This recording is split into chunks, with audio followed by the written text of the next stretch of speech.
It's why so many YouTubers have multiple channels. That seems to be the direction. And like, I'm excited about going in that direction, and Andrew is feeling good about that too. I think the way to fix that and to do that well is like...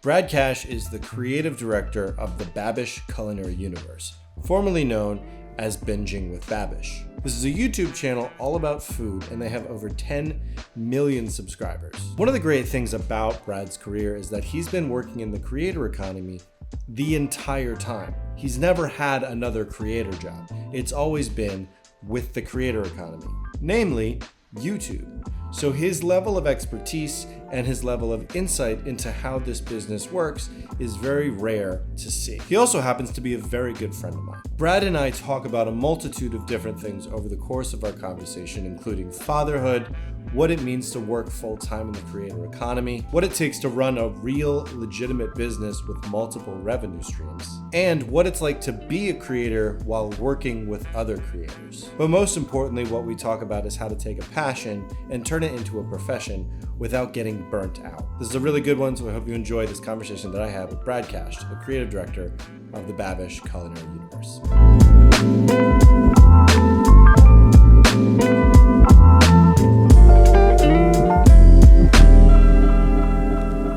The BCU, as it's commonly known, used to be Binging with Babish. That was its humble beginnings, correct? Yes. Right. Yep. So that's sort of like that's your baby now. Mm-hmm. So what was the tipping point between like taking it from a part-time passion to a full-time profession? Yes. So I was fancy. So in college, I wanted to make things, and I came to Nashville like so many people to be a musician. And when were you in college? I graduated in 2012.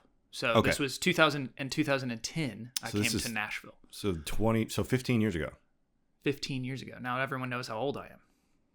Yeah. That's okay. That's okay. No, so yeah, 15 years ago, I came to Nashville, and came to Nashville to do music. So what got me into video and just YouTube, the YouTube world, was that my senior year of college, I was looking around and I was like very honest with myself and saying like, okay, how am I going to make money at music? Like, is there any way to even do that? It just seemed so like I had very little going for me. I wasn't like building some kind of like following with my band at shows or anything like that. Just being honest with myself. And I was looking around and saying, okay, what is a way that I could find some success in this, if there is any to be found? And I saw there were a handful of people at Belmont and in Nashville. I felt like the new and young up and coming people I saw doing something were making videos on YouTube. Around this time, there was a lot of, I don't know if you remember this, but there were a lot of like cover artists that were doing like, I'm trying to remember some of their names, but like Alex Goot comes to mind. There was Alex Goot. There was another guy. There was a woman who was really good at covering Busta Rhymes, like quick lyrics, and she was very popular. That makes sense. Yeah. That makes sense. Lots of that happening around this time. But there were a ton of cover artists, and there were some people I was seeing, and they were basically, what they were doing is kind of what the game on YouTube has been for so long, but taking something popular, using the SEO around that. So doing a cover, and then eventually they would start trying to, promote their own music. So, and a lot of people rolled their eyes at YouTube artists at this time, because it's just like they're just covering stuff. They're not actual artists. And people have been saying that about people in the YouTube and digital space for so long, and I feel like only recently that started to kind of like, in the past maybe 5 or 6 years, that's really started to change. But that's interesting to me, because I feel like any mainstream artist that didn't use social media to their advantage, because one reason among many, like, it wasn't available at the time, they probably started doing covers as well. Mm-hmm. So like Lady Gaga, back before she was Lady Gaga, was probably doing covers. Chappell Roan, there's documented footage of her busking on the street doing covers. Yeah. So that argument always kind of bugged me a little bit, but I understand that I understand how that world worked, because it's a pretty clear way to sort of gain popularity, is doing other people's stuff. Like you said, attaching to their SEO. But what interests me about what you said was, at the very beginning of you going into the creator economy, even through music, you're already trying to figure out how does this become a profession. Mm-hmm. So whether you realized it or not, you had a business mindset towards art. So right at the beginning, that's already, I think, sort of a separating factor from other people, which is probably why you've been doing it so long. Well, yeah, I mean, I think if you want to work in these creative fields, it's like that part is just as critical. You know, that's I've always thought it's like nobody ever says that though. There are people that just want to have fun with it, and those people are probably way more mentally stable and healthy than I am. Maybe, but I wanted to do this. I wanted to do it full time because I feel like I was like, if I can work in it full time, even if it's not perfect, I'll be full time developing the skills that are going to make me better. That then I can leverage into, I always thought like maybe I'll circle back around to music. Like I'll do these other things and then I'll gain the skills to be able to come back and do it or something. Now that's not even what I want to do. But it was like, I was trying to think very honestly, because I knew I wanted to do this and make things full time, and I wanted to be able that's what I was gunning for. So it was like, how can I do that? And it was just like, it seemed like a land of opportunity, YouTube, where I was seeing like, oh my God, these people are like, it's what people have always said about it, but it's absolutely true. The gatekeepers are not there like they always were.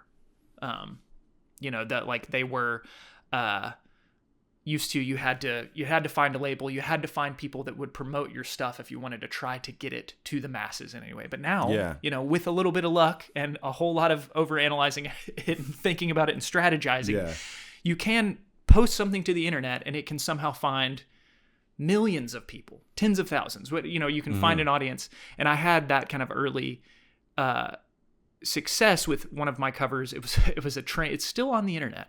And sometimes I consider taking it down, but I actually don't have the login to that channel anymore and haven't tried to figure out that. That's like losing your Bitcoin password. It's always going to be there and you can't have it. Yes. It seemed like it was world changing because it was by far the most success I'd had with anything I had done. But I think at the time it got like a little over 10,000 views or something like that. But I was like, this works. Like that, I can keep doing this. Like something happened here that would, I'd gotten that 10,000 people is a lot of people to think about. And that's this is in 2010, 2011, this is 2012. Okay. This point. So, but 2012 and you had 10,000 views on a single video with, I'm assuming, very few subscribers. Yeah. No subscribers. None whatsoever. Right. Yeah. So that was like the first taste. So what sort of strategy was attached to that? Or was this at the point where you were just trying things? I mean, the strategy was, again, kind of like looking around and seeing like what is working and then saying like, where can I try to fit into that? And, maybe some people might not like that mentality. I know a lot of artists, I think, get stuck in a mentality of like, I've got to be original and do something totally new.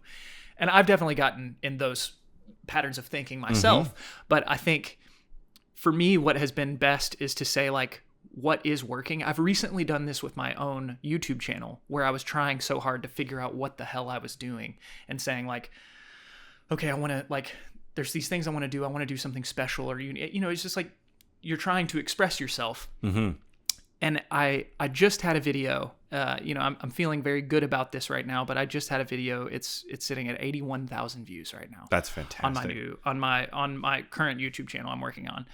And this has all happened as a result of just saying like, Brad, what are you doing? Look out there and see what's working and find a way to fit in that and have fun with this, with something that is working if you actually want this to work, and stop trying to just throw darts into like doing something that you haven't seen succeed on the platform yet. Yeah. Maybe I can again circle back to that once if I'm able to build an audience and do some of those things. But it is that like the strategy was, looking at something that's working and say, how can I fit within that? So I was seeing these other people having success doing these covers. So the strategy was kind of in that way.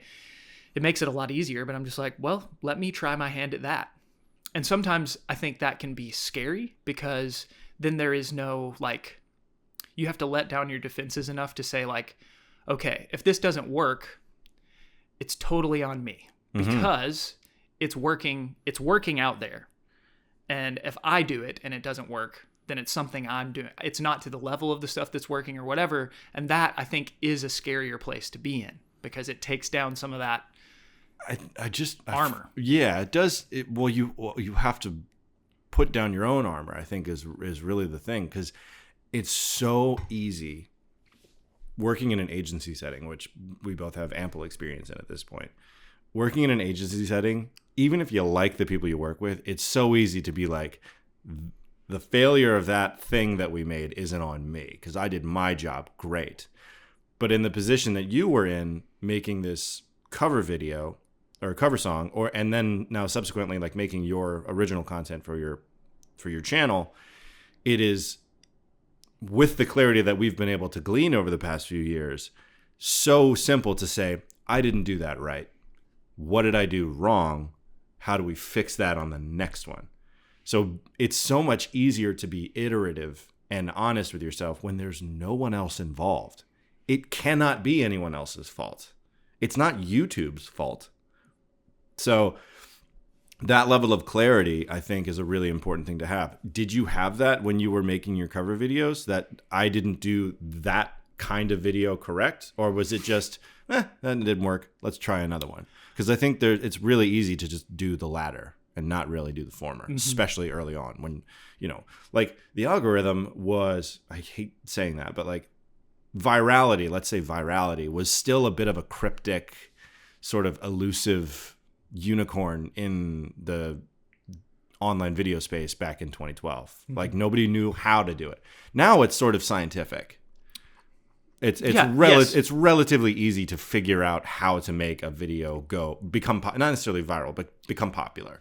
But back then it was like this weird elusive thing of like people like hitting 1 million views was like, that doesn't happen to anybody other than, Casey Neistat and Phil DeFranco. Yeah. So when you found that, was that like a magic trick, or did you sort of know that it was happening? No, I mean, it still is too. It's like there are ideas in your head. There are ideas in your head until you publish something and then it works or doesn't. It's like that. That's always the proving ground for these ideas, like the strategy. I still don't have any, like, I hold these things relatively loosely. I don't feel, certain about any of them. And things have changed in the time that we've been doing this, just in the past 5 years. Yeah. Things have changed so much, but to your point, yes, you can look out there. There's a bit more of a formula now. You can look at, and again, you can look out there and see what's working. There's so many people doing amazing things that are working. It's like, to me, if you want to get started, the best thing you can do, and like this is again an idea as old as people have been being creative, I think. But just the idea of mimicry. Like when you start out, mimic. You will find your own voice as you do that, and I've had to remind myself of that. Like sometimes, especially when you've been doing it a little while, I'll say, shouldn't I be beyond that? Shouldn't I be like already have my own voice fully? And it's like, not be looking to other people to say like, let me do this, but like that's ego. And I'm just, until recently, I'm just like, no, I love this space that people are doing on YouTube. I'm going to throw my hat in that ring. I'm going to try to do it as good as I possibly can and then bring myself to it. I don't know if it's like a speech. It's sort of just like a note that I heard from it. Well, it was a sort of a famous quote from Ira Glass, who's an NPR producer. He's made movies. He's an incredible intellectual and sort of expert on all things storytelling, I think. And he has this theory of the gap. I don't know if it's his theory, but it's a theory that he has popularized. Yeah. And that there is this gap between your taste and your ability to match your work with this taste. I've heard this. Yeah. I heard this early on in my career. Yeah. And it was this great, like very low res video of text sort of flying all around, and you see it one word at a time. And it was, those word plot videos that were very popular back in 2012. And it was this kind idea. Of come back around, shorts with the yeah, exactly. Yeah, it's very true. Full circle. So it was this idea of, as an artist, you already have good taste. Like your taste is impeccable as an artist. You know what you want. And the reason that you know that your taste is good is because when you make something, you're not satisfied with it, which means that your taste is not matching your skill set. And that the only way, so that's the gap, is your taste and your skill set. There's a gap between those two. And the only way to bridge that gap is through iterations and through working it out. So you have to create work to bridge that gap. And your taste will get closer and closer and closer, or I should say your skill set rather, will get closer and closer and closer to your taste. So the taste is this immovable object, and your skill set is the bridge, or your work is what bridges your skill set to that. And so there's this idea of just constantly creating things. And but by starting with mimicry, I think it sort of bridges that gap a little bit closer, because by mimicking the people that you think have good taste, that's obviously going to be a closer relationship between your taste and your work, because you're taking other people's taste and equating it to your work. So it bridges that gap a bit faster. So I think that that's a really smart strategy, especially and to have that realization like early on is probably really helpful. Yeah. From where you went with your music career, like how did you then get into video production in the more traditional definition? Yeah. Because that's sort of where our relationship started. The way things shifted is that a dear friend of mine, still to this day, Michael Hardesty, called me. And he called me about a project that he wanted to start called 24-Hour Records. And this is something that people in their early 20s do, because now I would die. But we would take it, the idea that Michael came to me with is like, let's get a group of 3 to 4 musicians, lock them in a studio for 24 hours straight, and task them with writing and recording 3 songs. And then I want you to document this, Brad, and we'll turn this into like a YouTube series. Oh, I see. Hell okay. Yeah. So he said, man with a camera, yeah. I'm doing a thing. You want to do it with me? Our friendship really, I think, started as a result of working on this project. I had recorded a record with him in college when we were all doing music stuff, but I recorded with him, and that's how I met him. And so he asked me about this. I was super excited about it, so we did that. And that show was actually I think the first piece of like original content that Made in Network that we both worked for brought on their roster. Some other people we went to school with were starting another business, so it was kind of like all of our dreams were aligning. We were all doing stuff in similar fields, kind of trying to forge a path in this digital space. Although at the time we were just trying to make a really cool music show, and do this thing on YouTube. So this pilot episode, so to speak, was like the first foray into the Made in Network world of content creation and content management. Yes. Yeah, for me, and it was, and I think it was like the first one they brought on, and then some other clients came on. We worked on that show. That we ended up having some incredible, like that was just such a confidence booster early on. We won Best Web Series in the Nashville Film Festival for that. Really? That's very cool. Yes, in 2013 or 14, I forget the years. It's been so long, but we won for that, and that was, an incredible honor, and it was a really great success from that show, and I'm still so proud of it. There's nowhere you can watch it now, unfortunately. But it was that was great, and I think that it was great to show what I could do. Although the funny thing about that show is that is one of those things where it's like, I love that show and I think it could have found an audience, but that's an example of something that did not work in the algorithm. That was not an algorithmically optimized idea. Yes. And so this is where I'll disagree with Mr. Beast on saying, just like, don't say algorithm, say it's just the audience. And, it's like, you're talking about an audience. So if it doesn't work, it's not the algorithm, it's that the audience doesn't like it. Yeah. But when you make some certain things, that you realize that you are dealing with an unthinking machine, because it's like, at that time especially, I think the algorithm is actually working better than it ever has at getting new ideas and kind of different types of stuff to people than it ever has before.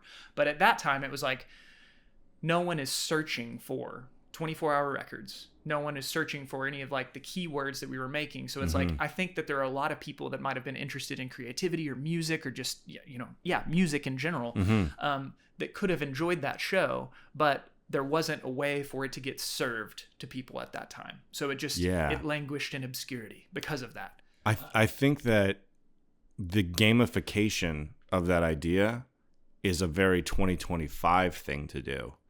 But maybe in 2013, YouTube wasn't about the gamification of content. It wasn't about the setup and payoff every 1 minute. It wasn't about any of that at the time. At that time, it was just a video hosting place. And, to go back to what we said earlier, virality was still somewhat cryptic. And I'd wager that even Google maybe didn't have a full bead on how to make things popular on their own platform. And so it makes sense that, something that is it sounds like it was sort of ahead of its time in its idea, which is like gamifying music production. So maybe that's why it didn't work. Yeah. But in any sense, it did work for you as a person and as somebody working in the creator economy. So it sounds like this was a big spark. I think you're right. And like that, again, it's like, could we have done better positioning the show then? Like with what I know now, I think absolutely. But like, even if we had titled and thumbnailed it, like we'd do it totally differently now. But if I'm just imagining, what a title and thumbnail for that might be, it'd just be explain what's happening. Three musicians, 3 songs, 24 hours. Mm-hmm. Like, and put something on the thumbnail, like 24 hours equals 3 songs, like, something like that. But like, I could see that compelling people a lot more than what we did at the time, was just kind of package as a show and like 24-hour records episode 1. Mm-hmm. Like you packaged it like it was a TV show, not like it was a YouTube show. Yes. But at that time, I don't know, some people, just the way that the algorithm was serving things and all that, it just like, well, I don't know. I chalk it up to experience. Didn't know to like package it like that then. Well, that's the thing. We didn't know. Yeah. None of it. Because I think my first published video on YouTube was 2015. So thereabouts the same era, if a little bit newer. But still the same sort of cryptic nature of like, I don't know how to make this thing work properly. Yeah. I'm just putting videos on the internet. I'm not like trying to be viral. I'm not trying to be a content creator. I didn't know what a content creator was then. Yeah. I was trying to be a filmmaker. You know what I mean? Yeah. So it sort of makes sense that it didn't pop like crazy, because you were basing the success of this show on standards that were created for a platform that it was not on. Yeah. It was being set up like a television show and delivered on something that isn't television. Yes. So it was never going to be the most successful thing. But like you said, like this, it paid off in so many other different ways. So what was the evolution after this? What were those sort of payoffs that you're talking about? So got a job working for Made in Network, and I started like there. So that's kind of where my career, I spent all my time until I went to work directly with Babish, which we'll get to. Yeah. Yes. But I started there, continuing to work on 24-hour records, and then I started editing for CinemaSins, a channel that's still around as well. And I loved working with those guys. I was editing for them for a long time. Then we brought on some other editors, and I was leading kind of the Sins team of just production folks. So the editors, and we would film things with them every so often. We did a show called Movie Recipes. It was a lot of fun. We got to travel around for some of that. Funny food and movies related, even at that time. Which won't mean anything to anyone if they don't know what Babish does. Right, yeah, but so that is a funny like sort of unknown parallel between like where you started with Made In and where you ended with Made In. Yeah. I was working with them. And then eventually I started leading the production team at Made In. So I was. So you had been in-house at Made In Network for how long at this point when you took the production lead position? Time. Let's see. A few years? I don't remember, but several years, and then maybe 2 years, 2 or 3 years thereabouts. But then I started leading the production team there. Which is when we met. Yes. Yeah. And then that's when I was looking for, I was hiring people as well. And like I met you that way. You were a super talented guy, and you were trying to make your way to Nashville at that point, right? You were in Chattanooga? I was in Chattanooga, and with an ex-girlfriend of mine, we had a web series together. So sort of the same problem that you had with 24-hour records was the problem that I had with our comedy show. Yeah. And it was successful in that we had 400 subscribers and we were averaging 3,000 views a video. So the ratio was good, but it wasn't working, right? Yeah. It was popular among friends, is the way I like to see it. So we came to you guys through a mutual, I think it was her mother's friend was an investor in Made In Network. Okay. She was like one of the initial investors. And she basically set up a meeting for us with Keith and Kevin, who, as far as I know, are the founders of Made It. And they said, hey, we can't take you on. You're too small. But what we can do is give you advice. And we're like, great, we'll take it. That relationship ended. But my relationship with you started because of that. And they said, hey, this is Brad. He'll help you wherever and whenever you need. I don't know if they told you that, but they told me that. Kevin said I needed to talk to you, that you were super talented, and that if we needed any help on the production team, you'd be a great guy. Right. And I agreed when I saw your work. And so what I did was I just sent you an email every month, basically. I was like, hey, here's what I've done this month. Yeah. Don't know if you care, but here's what's going on. Yeah. And so after that, I eventually get a phone call from you about Wayfair, which was how this whole... No. You handed me off to Ross. I handed you to Ross. Right. Yeah, but the reason you handed me off to Ross is because you were sort of stepping up and stepping out, right? Yes. So let's talk about that transition from working at an agency where you're sort of split between clients and channels to bringing your energy full-time in-house to one creator. Yes. How was that transition? That shift, getting to work directly. So I got to work with Andrew some at Made In, and then I got the opportunity to work with him directly full time. This is Andrew Ray, right? Andrew Ray. Yes. Andrew Ray, or Babish, as This he's is known colloquially. And at the time, his channel was called Binging with Babish. Yes. Right. It was Binging with Babish. Now we're the Babish Culinary Universe. Yeah. And for those that don't know, his popularity came from making movie-inspired food, correct? Yes. Yeah. Recreating food from movies. So. Right. And if it sucked, how could we make it good, right? That was always my favorite part. Yeah. Especially, I still think one of the two best series that he did to this day are Always Sunny in Philadelphia and Seinfeld. Oh, yeah. They are the two greatest things on that channel. I hate to tell you. Yeah. But they are still to this day my favorite. When somebody says, who is Babish? I say, watch these. Yeah. I think they're just quintessentially like the humble beginnings of what he created. I mean, now he's on and up and he's over the 10 million subscriber mark, if I'm not mistaken. Yeah. Congrats on that, by the way. Thank you. Yeah. But it was Binging with Babish, food, and now you're going to just do that. Yes. Yeah. And so that to me was, I was excited to make that move, and I have been happy with that decision because, working in agency world I'm so thankful for that opportunity, and I learned so much. But for me, like, again, you kind of heard the way I got into this, but it's always been, I love making things, and I like to be more intimately involved in the making of things. And it's an awesome thing, but Made In was growing to a degree that I was getting enough removed from the making of any one thing that I kind of found myself in a position where I was like, I don't feel like I'm a creator anymore, that I'm getting to do and develop those skills like I want to develop them. It sounded like you were sort of getting away from the creation and sort of the management of creators. Yes.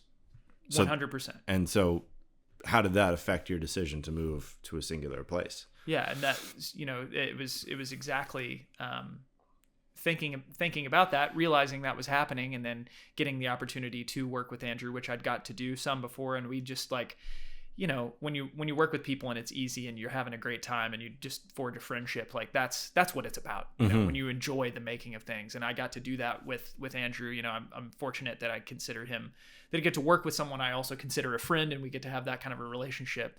But that was so fun. And then when he, approached me about working more directly with him, I kind of reflected on all that. I'd been thinking about this, and I was like, this is more the direction I want to go in. Be more involved in one thing, not involved in so many different projects. Also,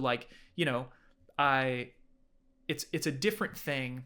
Working for a brand can be so different from working with a creator, because it's what your main goal is. So often with a brand, it's like, we are making entertainment in order to sell this thing. Whereas on the creator side, we are making entertainment, and anything we sell is an accessory to that. But what we do is we are trying to, make things that people enjoy, that is the main goal. Yeah. Brands make entertainment that sells. Creators sell entertainment. Yeah. And I think there's a distinct difference between those two mentalities towards making something. There's the joy of making something, and then the burden of making something. And I think brands have to make content, whereas creators want to make content. I think that's a great way of looking at it. And I don't think it has to be that way. And some brands make, I think there's a world where brands can make just entertainment, and can do it right and have fun. But I don't think that they're equipped to do that if they don't make some changes and empower people in the right way to do that kind of thing for them. I agree.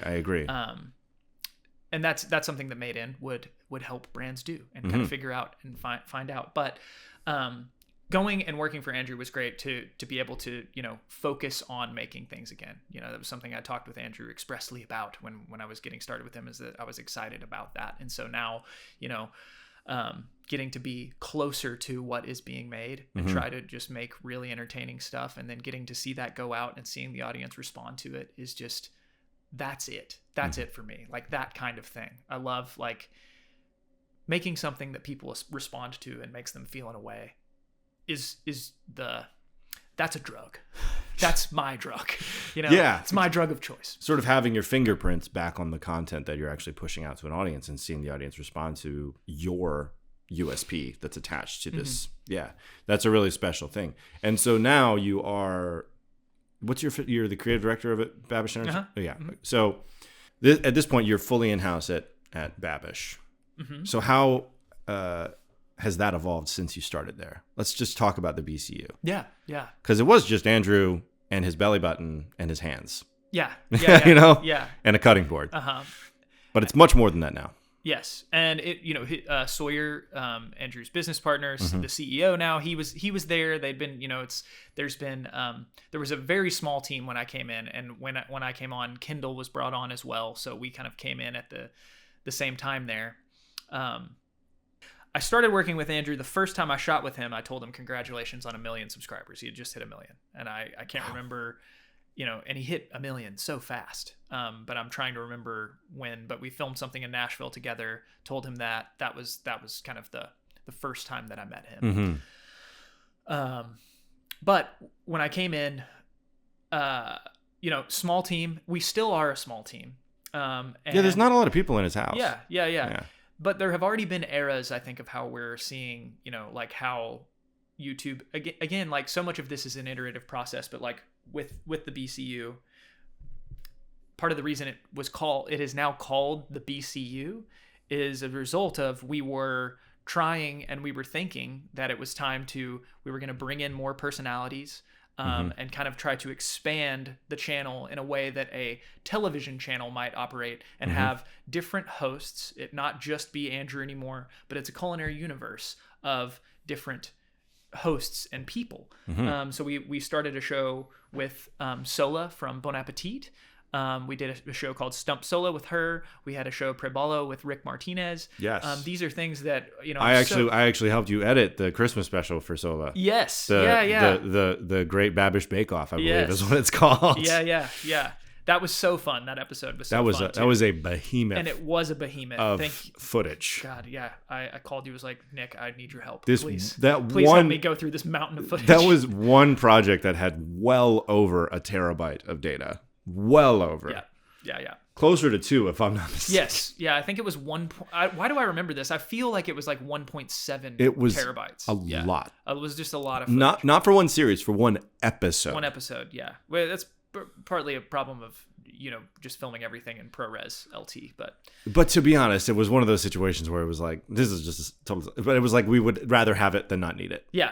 But man, that was a lot of, but that was anyway. So you had the show with Sola. Yeah. And then you had the other show in South America, right? Yes. Yeah. In Mexico with Rick Martinez. And, we were trying these things. We were taking shots at, kind of expanding that way. We brought in Alvin during this time. We were doing anime with Alvin, trying these different shows. And I think what we started to realize is that, we just started to realize that wasn't working. And then I think we started to realize that like, even though we're super proud of all this content, that is not how a YouTube channel functions. Like a YouTube channel is not a channel like a cable channel. And even a cable channel, if you think about it, it's like they have their hit shows that have a broad audience, but many of their other shows have tiny audiences. Little niche audiences. Yes, by comparison.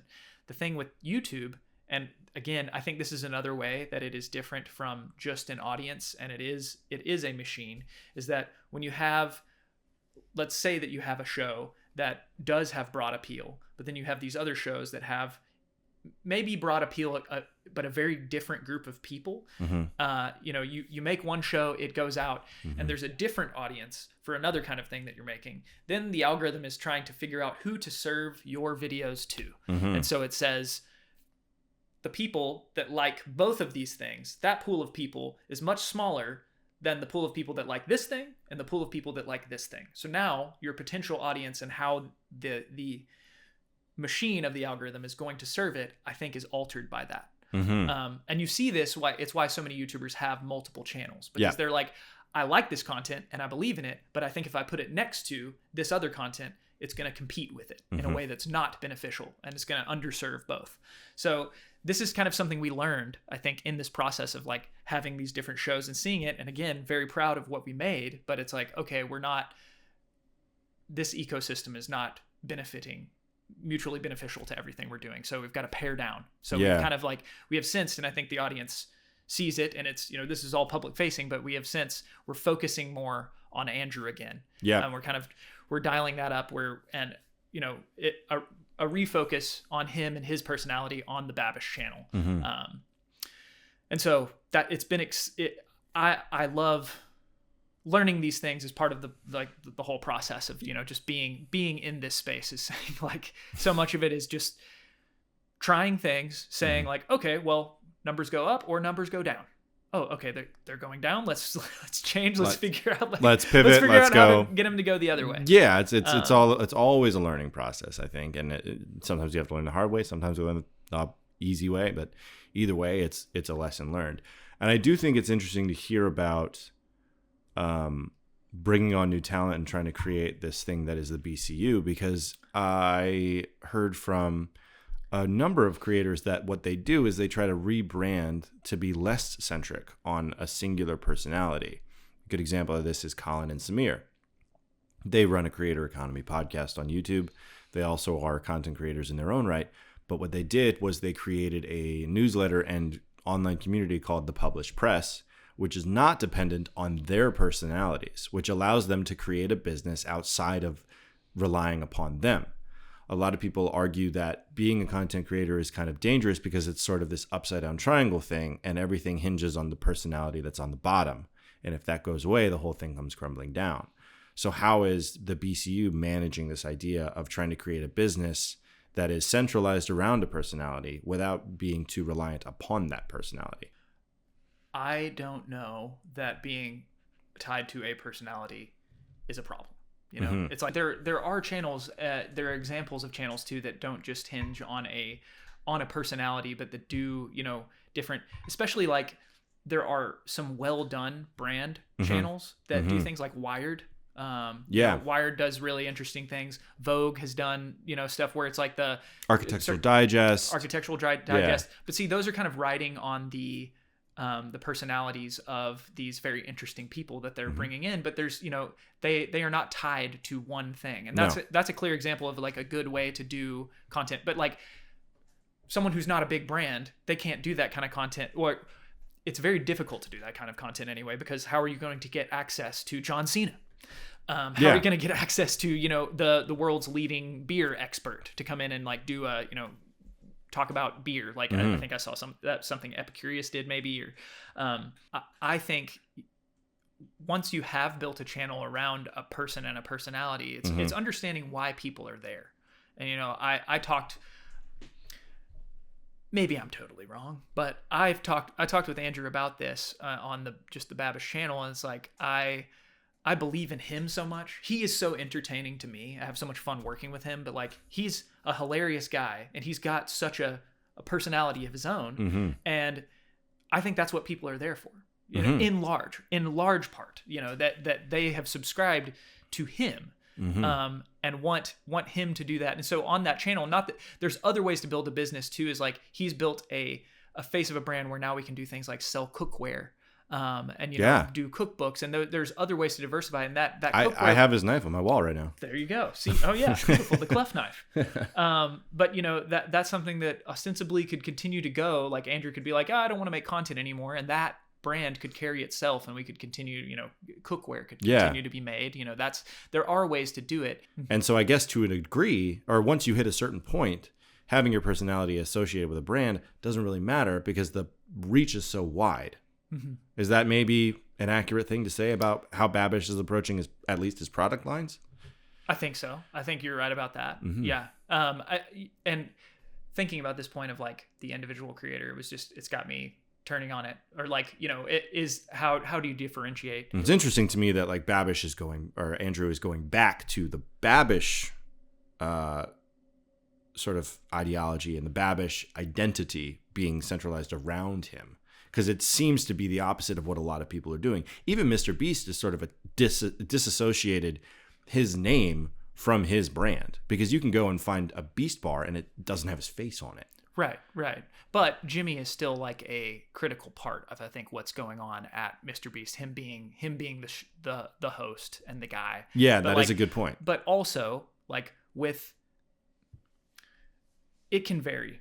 It's like the personality that Jimmy brings. Like probably a lot of people could bring a very similar one. But it's like, I think what I love about digital spaces, and like this is what has made YouTube special, is like you build a relationship with these. The best, to me, so many of the best YouTube channels are like, you feel that you're getting to know a creator or someone in a way that's like there's an intimacy that was never possible before. It's like you kind of get in because this person is able to kind of do. I think part of it's the nature of, certainly at the beginning, the one person is able to do the whole thing kind of soup to nuts. But like.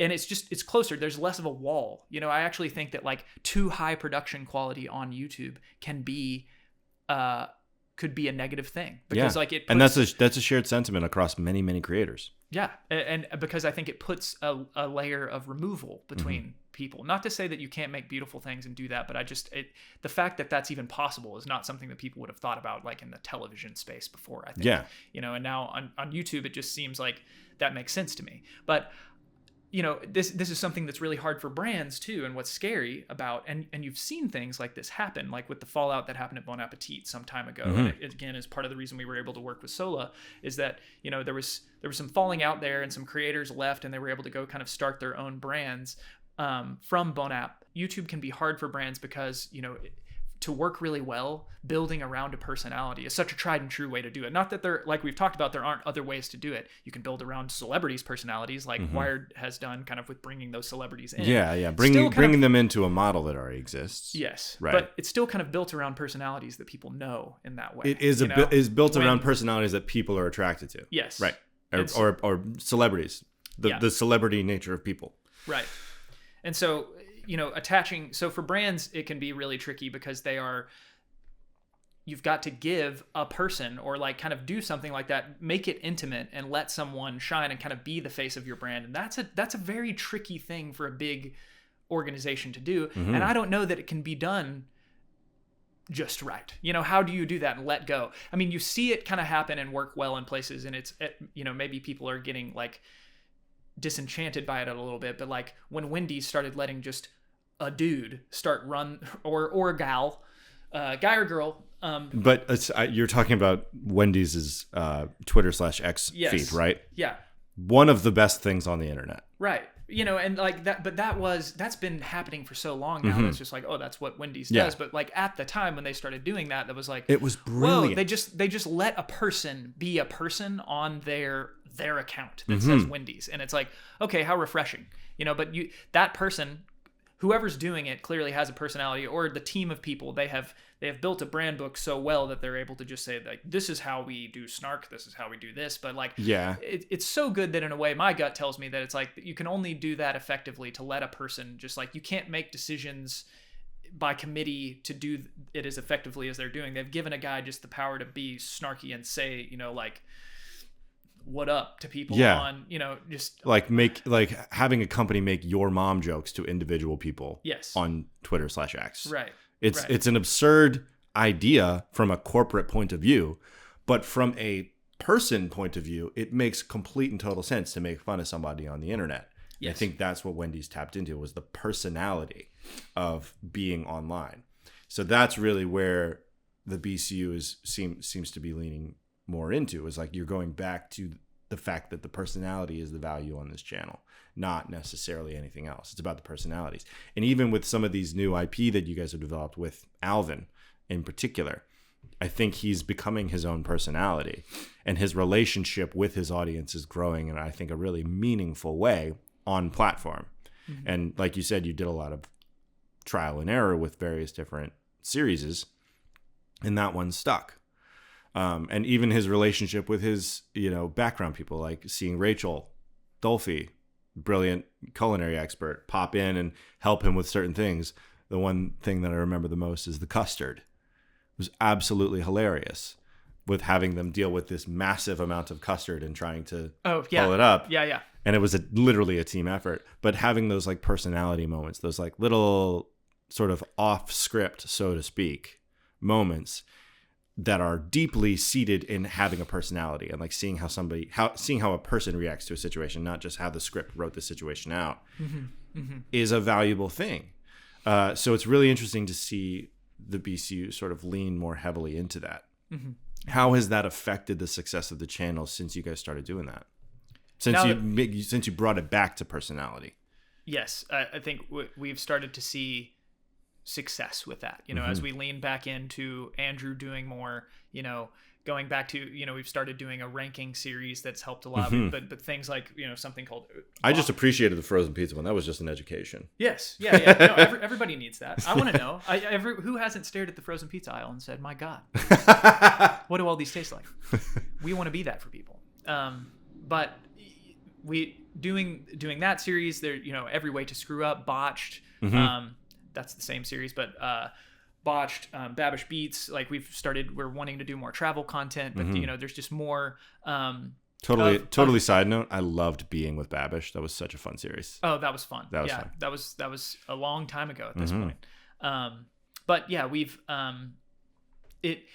that seems to be the direction, and like I'm excited about going in that direction, and it seems like Andrew is feeling good about that too. I'm gonna say, and Andrew seems excited about that direction as well. So that's, you just got to do what feels good, but also we've realized it's like, I think building around, again, it's like I think building around a personality is a strength now, but I do hear your point. It's like that maybe is part of the nature of the business, is like you can have an upside down triangle. I think the way to fix that and to do that well is like, I know you love Johnny Harris as well. It's incredible what he does on the platform, the level of production, the way that he has a team, and more recently is the way he's building out channels. Yeah. And with Bright Trip and Search Party. Yes. Yeah. And I think that is a way, if you want to build a creator business that can stand the test of time and outlive a personality, Johnny Harris is kind of doing it right now.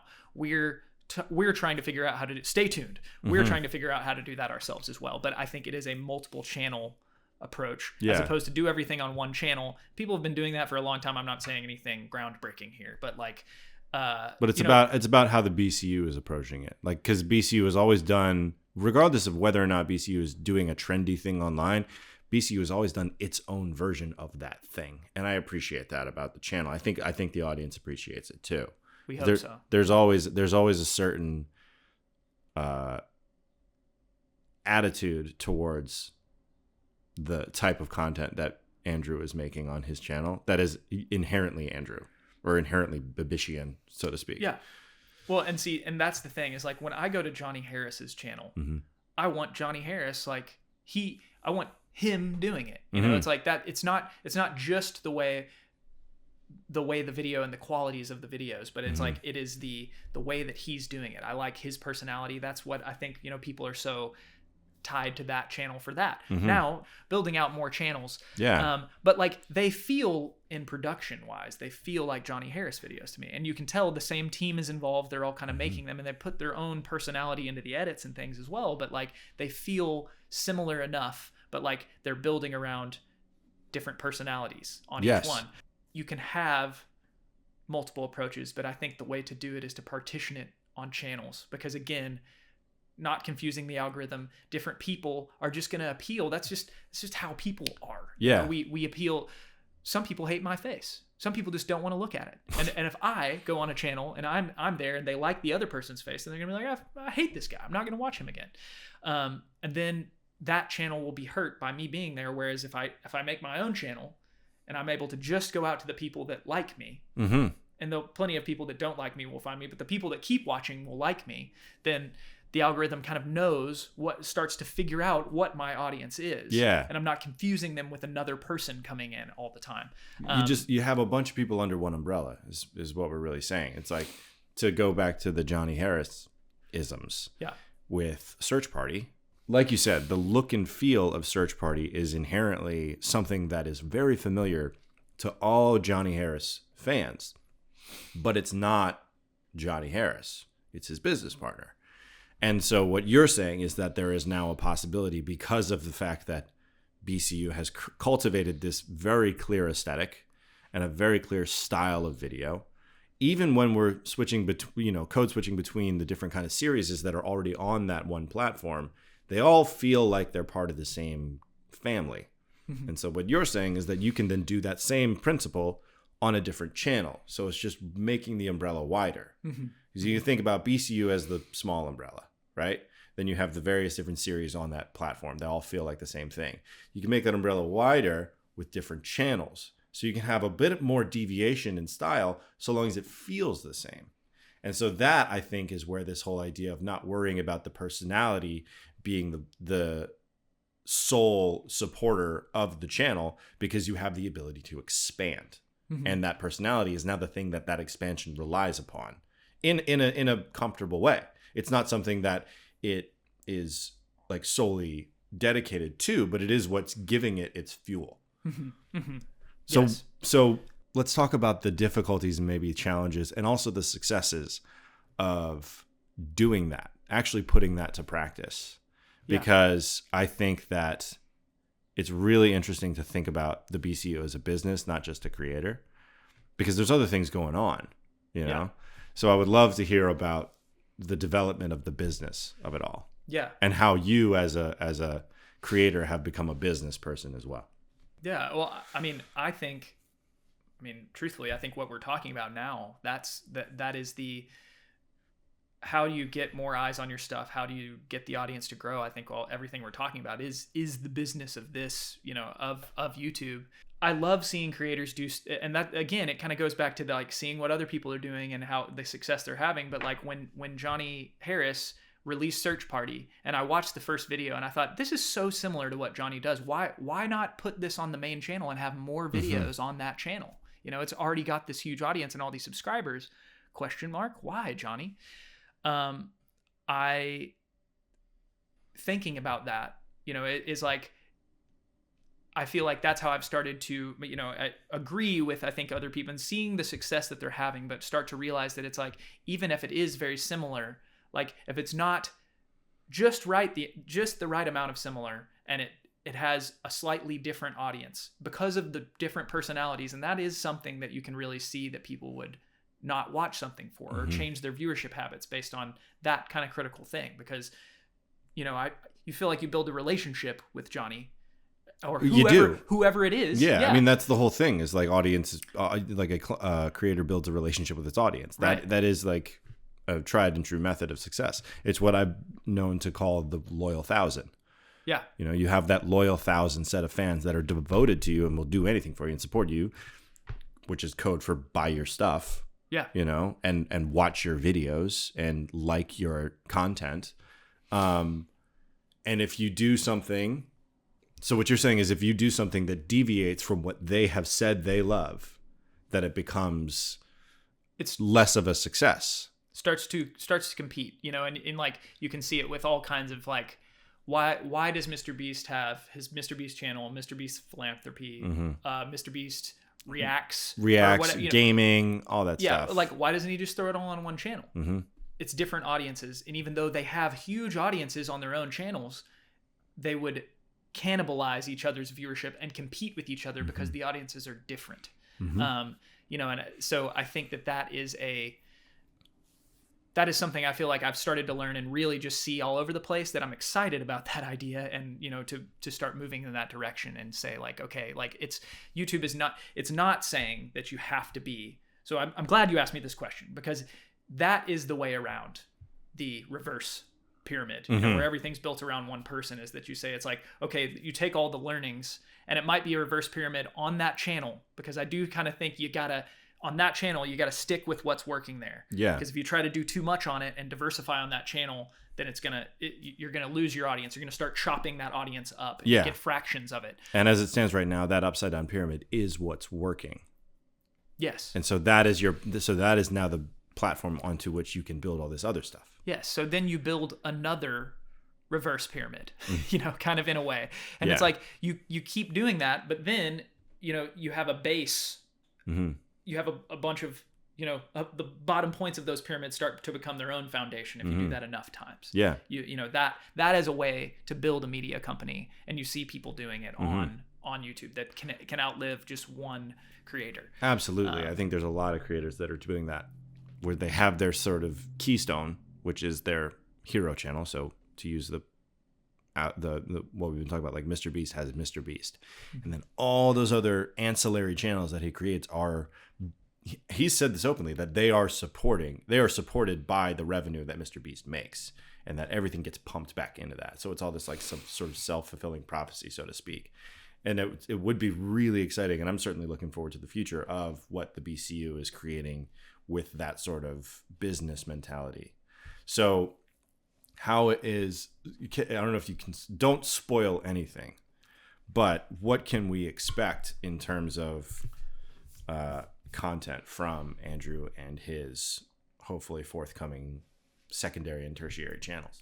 I am not at liberty to let you know at this point, but but there are cool things coming, right? There's cool things coming. Yeah. We're very, you know, very excited, and we're still kind of figuring out. So the kind of conversation I'm having with you today is very similar. It's so similar to the conversations we're having internally and talking and thinking about this stuff. And so we will make decisions based upon these things at some point soon. And I'm super excited to see what comes out of that. If you were given the power to do so, what would you change about the creator economy? I want to keep this intentionally broad so that you can think as critically as you like. The most exciting thing about it has always been the accessibility.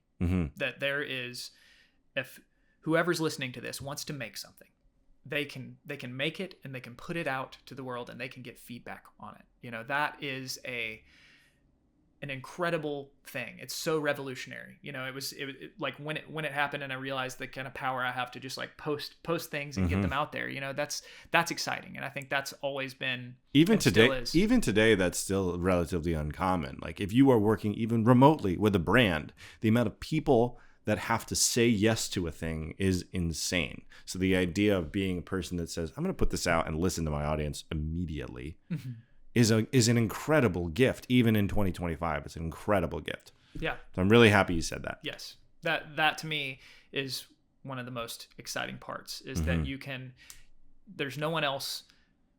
I mean, you can say like the platforms have tremendous power. What's working on the platforms and the way the algorithm functions, you know, it's like there are games to be played. It's not like, if you want to find success, it's kind of the things I'm talking about. It's like looking at what's working. Some people lament. They're like, I hate the stuff, all the stuff that's successful. I hate all of it. And, you know, I've had those thoughts before. I've watched the Mr. Beastification of YouTube and lamented it myself and thought, I don't like the direction some of this is going. It's not to my taste, but like there have been learnings from that to say like, okay, well, this succeeds. What part of it is succeeding, and how can I morph it to my taste? But, you know, I still think that it's easier than it's ever been to be a creative person in the world, you know, and there is so much opportunity out there to post things, you know, and it's just how democratized it is to me is I think one of my favorite parts, because I've always loved just feeling like it's like I can go for it. I don't have to be like, damn it, somebody let me in, you know, somebody let me into the, you know, I feel like what I have done in my career has helped me build the skills that I need to make good stuff, but it's like, it's not necessary for me to, I'm still equally as capable of posting a video on my own channel as I was at the very beginning. You know, I feel like I've learned so much to hopefully, you know, get somewhere with that. One might say you've closed the gap.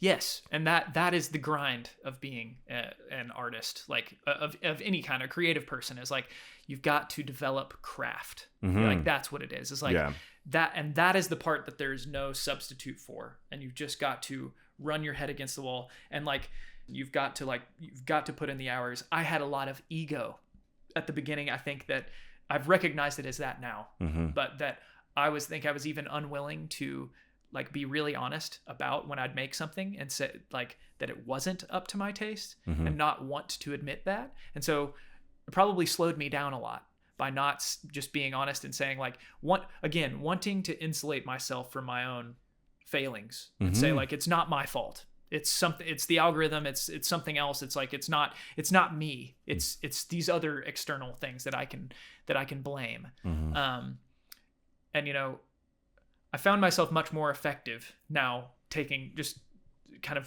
full responsibility for whatever happens, and say like, if it doesn't succeed, what can I do? That's all I can control. So what did I do that made it not work, and what can I do to try to make it better? But it is the ability to just, that no one's holding you back and that you can do it. That's my favorite part. That can certainly be scary for people, because there's this inherent need to, or there's a lot of times there is an inherent desire to have somebody to lean on, to have somebody to collaborate with and for, and assuming that responsibility as a singular person can be very daunting and very scary. But I think, like you said, if you get your ego out of the way and you just realize that iterative design with regards to content is the best way forward.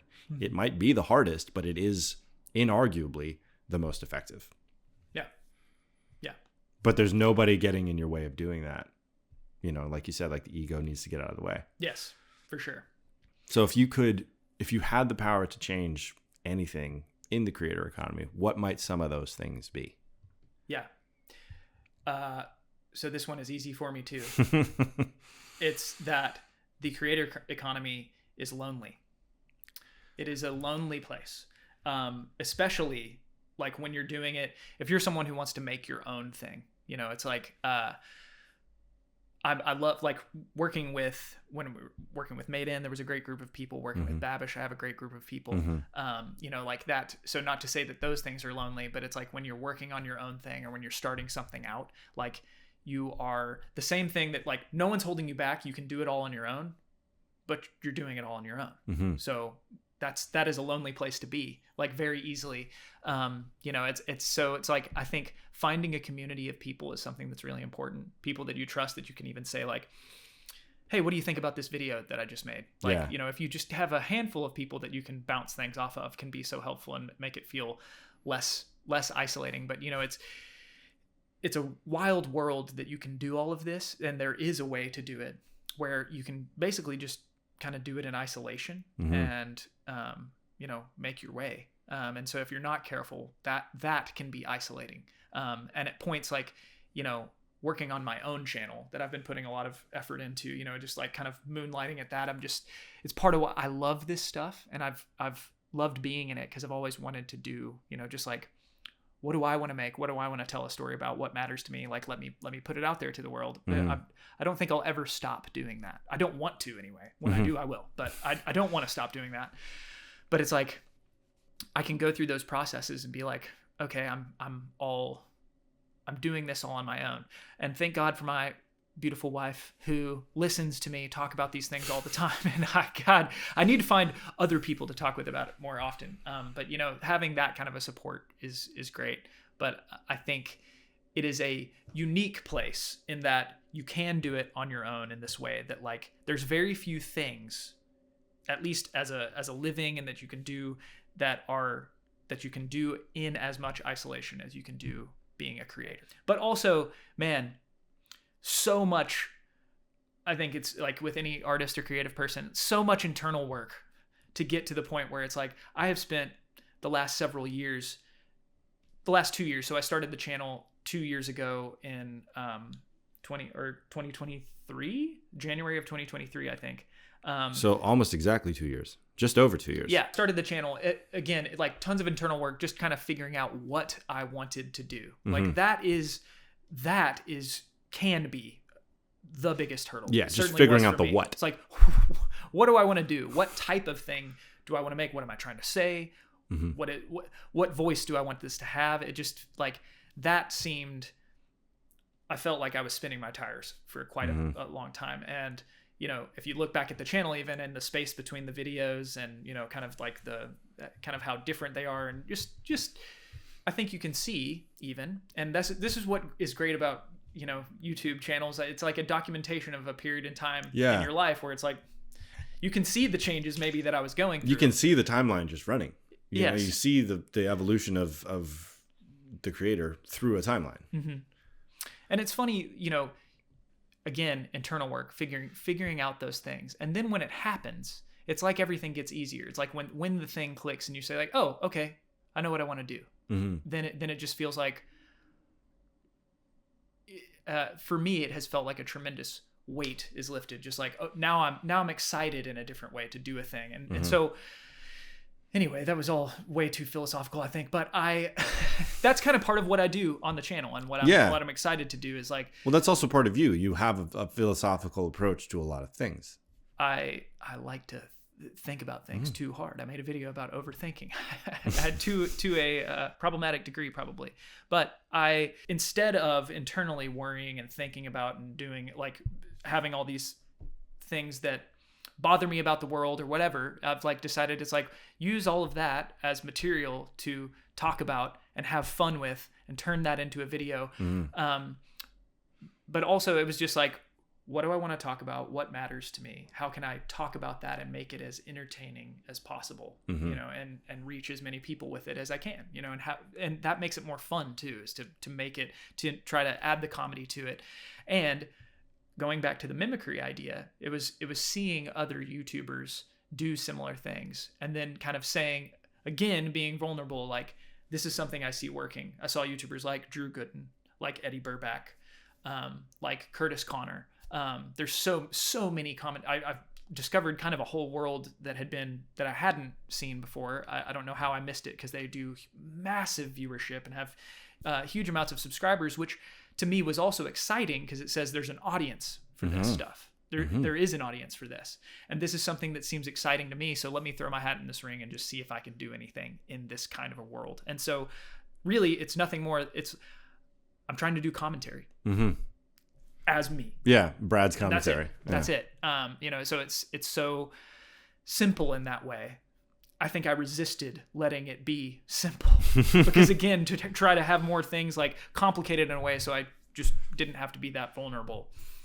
Well, that also goes back to just wanting to make something great, and like you want to give it your all. And sometimes giving it your all can mean, oh, I gotta have the most tools, and I have to have the best lights, and I have to have the most camera movement, and I have to have crew members and all that. That can mean giving it your all. But I think what you're saying is like there's a realization of like giving it your all can just be a cognitive effort. It doesn't have to be an effort in the physical space. It can just be in the mental space of giving it your all. Yeah. And, certainly that. And then also it's just like deciding what, now these videos are, what I give my all to is a script, like pouring it, like that's where it all goes. That's all the effort. How do I talk about this thing that might be somewhat obtuse in a way that's fun, like I'm talking about microplastics in my next video, and it's like, that's not fun, but I've tried really hard to make it fun. And I had so much fun doing it. All of those are signals that it's like, this is a way to keep going. Yeah. When it's a joy to do and just say like, this is something that matters to me that I want to talk about. And let me do it in a way that, people don't want to kill themselves. How has it been navigating that as a new dad? Being a creator and being a new dad at the same time. Oh man. Because I feel like there's a lot of people that are starting families and also are either already in or thinking about joining the creator economy in a very meaningful way. I love Andrew Huberman. I love his podcast. Have you listened to him at all? A handful of times, yeah. One of the first things that I heard him say on a podcast that kind of ruffled, that I kind of didn't like at the time, was him talking about how struggle makes you stronger.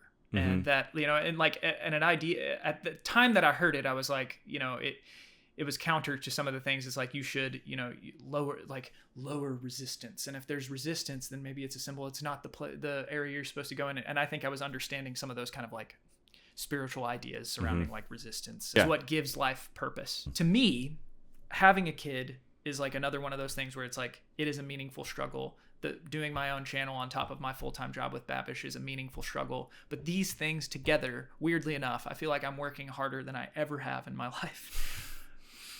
But I'm happier than I've been in so long. I like battled with depression, the last several years in like different ways. It's like there have been, some projects that I'd worked on had failed, and that was really hard. And, dealing with failure in a very like public way too, for me, that put me in a dark place. And rather than things being easy, though, it's like now that things are much harder, it's like these are struggles that I'm excited to have. That it's challenges that I'm excited about rising to. It sounds like you are sort of the recipient of the idea of necessity begets invention. So like when you need to do something, things happen. Yeah. Right? Yeah. I think that those types of things, like,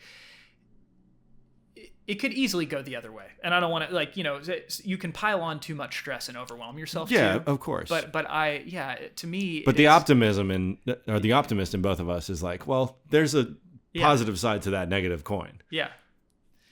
And to get more practically about having a kid, I heard Johnny Harris, mentor of mine. I'm inspired by him. Good friend. Good friend. No, I've never met him. We play Mahjong together. Yeah. But I heard him say in an interview, he has kids as well, I suppose. Yeah. And, how do you do it all? And I remember him saying, it's like having a kid forces me, like, when it's time to work, I work. And then when I'm done, I'm done. I've got to be with my family. And it's like, it gives you clarity in a way, like, about what's important.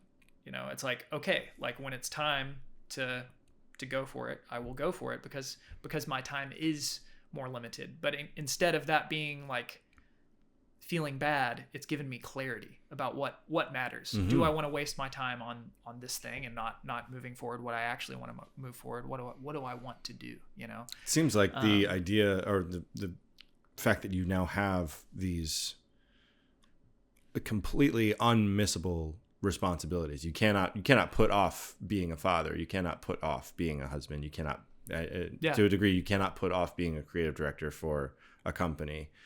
And it sounds like the necessity of those responsibilities is what is creating an internal prioritization of how to do life. Yeah. Great. Well said. Yeah. I think, again, like going back to Huberman, it's like when you're in a tough spot and you're like, you feel stressed, sometimes the last thing that you feel like you need is to put something on yourself. But I heard an interesting idea. There's another guy that helped me pull me out of a dark spot. A YouTuber, Healthy Gamer, Gigi, like Dr. Alok Kanoja. But if I got his name wrong, I'm going to be so embarrassed because I've watched almost every video on his channel. But his name's actually John Smith. Oh, okay. Yes. John Smith. But Healthy Gamer. But he talked about being overwhelmed, and that part of that equation is, and this is just a different way of thinking about it, but being overwhelmed is that you have too many things on you that are not in your control. And so rather than the way out of overwhelm being to take those things off of you, is to put something on yourself that is of your choosing. And in trying that and doing that, I think at least for me, I've found that to be true. It's like, because then you feel like it's like, okay, well, I have agency over this stuff, because things get piled on. With being a dad, there's a lot of elements of that are not in your control. When is my baby going to cry? When am I going to need to do this thing at 3 a.m.? It's like that's out of my control. But I can say, I'm going to give myself this window of time every day to write, and that makes the rest of the day feel. I can have so much more joy and bring so much energy to the rest of parts of my day when I can give myself those windows of time to do. Or, it's like I can give myself this window of time to write. I can give myself this window of time to work out. Those two things are very important for me, you Yeah. know? But if I do that, then I feel like I have control, and I think that does help with the overwhelm. Yeah. You've maintained at least one degree of agency over what your day looks like. So it's fighting against that lack of control that you had mentioned. It's the same idea as when you wake up, just make your bed. Yeah. Because even if everything else goes wrong that day, you had control over your bed being made. So it's this idea of, you know, my girlfriend has this amazing saying that I've heard her say at work plenty of times, but it also is just a universally very helpful idea, which is if you're overwhelmed, just do the next best yes, which is what's the thing that you can say yes to right now that you can accomplish. And the idea of just accomplishing a thing makes you feel good about doing that, which is the snowball effect. You do one thing, then you have the motivation and the momentum to do another thing. And then those things get bigger with more responsibilities. And then the completion of those things makes you feel better. So there's this snowball effect of positivity just by doing one small thing. And it sounds like that's what you're talking about. 100%. That's the same principle. I think, you know, that just the doing the thing that you can and adding the thing you have control over, rather than saying like, I'm so overwhelmed, I'm not going to do anything, and I'm going to take off the things that I can control. I'm not going to work out because I'm not going to work on my own, like this podcast. I'm not going to work on this thing because I've got too many other things going on, thinking that will make you feel better. But I think it throws you further into that pit of despair, because you're like, then you're looking at the equation of like, what do I have control over? And it's nothing, because you've gotten rid of all the things. Choice paralysis. Yes. You've gotten rid of the things you have control over. Yeah. You've only left the things that are just happening to you. Yeah. You're either looking at everything you have to do or doing one thing that you can do. And I think the latter is just a far healthier thing because it gets the former out of the way. Yeah. Choice paralysis, I think, is a death of a creator. Is there's so many things I have to do as a creator. I have to form an LLC. I have to start a business. I have to make thumbnails and titles. I have to write a script. I have to shoot these 2 episodes. There's a mountain of things to do. But if you just sit down there and write one script, that's helpful. That keeps the ball rolling. And it also, I think, it gets out of the way of like rushing to success, because there's this inherent need to be a creator and have an audience and have people put their eyeballs on your content that can be very toxic to the central idea of being a content creator, which is like, I'm just scratching the creative itch. I just like doing this. For people like you and I think that's really important. There's other people that are content creators so that they can be popular and make money. And I get that. But I do not think that has legs. I don't think there's a longevity approach to that sort of idea. So if we just get that out of our brains and just do the next best yes, that helps us. And I think it's a good piece of advice moving forward. Yeah. Yeah. Part of the doing, the next best yes, to your point, part of that is to say like, how do I make this successful? If your goal is to be able to do it all the time or whatever it is, how do I make this successful? Think about that for a time. Say like, oh, well, for me, that's looked like more recently, what's working out there? Let me throw a dart in that arena. We'll figure out how to make it our own as we go. But looking out to the world and seeing what people want, like looking what there's a need for, going out there in that direction, but then saying, okay, now I let that go and I just take the next step. Now I've got to write a script. Now I've got to make a thumbnail. Now I've got to do the thing. Yeah. It's all parts of it, but you don't have to obsess. If you don't eventually let go of like how people are going to perceive and see you out there, then you're going to be paralyzed and not be able to have fun and enjoy the creating of it. Yeah, exactly. Stairs only exist one stair at a time. Yeah, we want to make the things and we want to do it all the time because we like it. Yeah, remembering to make it something you still enjoy. The reason we started doing this because it was fun. Yeah. Right. And I think that gets lost entirely too quickly because it becomes a business. It becomes a responsibility. It becomes a fear of failure. And once you get rid of that, because like we said, this is just on us. Like at the end of the day, anything that you build is incumbent upon you, and everything else after that is extra. So like just focus on the you, and it sort of clears things up. Yeah. So it gives you the responsibility that you want, but it also doesn't give you the burden of having to answer to other people. So it's just on us. Brad, where can people find you? You can find me at Brad Cash, the YouTube channel. I think it's youtube.com/Brad A Cash. Is that what? You know what? Yeah. You can throw a link in the description. Yeah. I'm sure you're going to do that for me. That's very kind. You can find me there. You can also find me and all the amazing stuff we're doing at the Babish Culinary Universe. Oftentimes YouTube. hearing you shout and make jokes with Andrew off Yes. camera. Yeah, as often as I can. Yeah. We have an amazing team of people there doing awesome stuff, but you can see everything we're doing at the Babish Culinary Universe. Mm-hmm. Thank you for being here, Brad. Thank you for having me, Nick.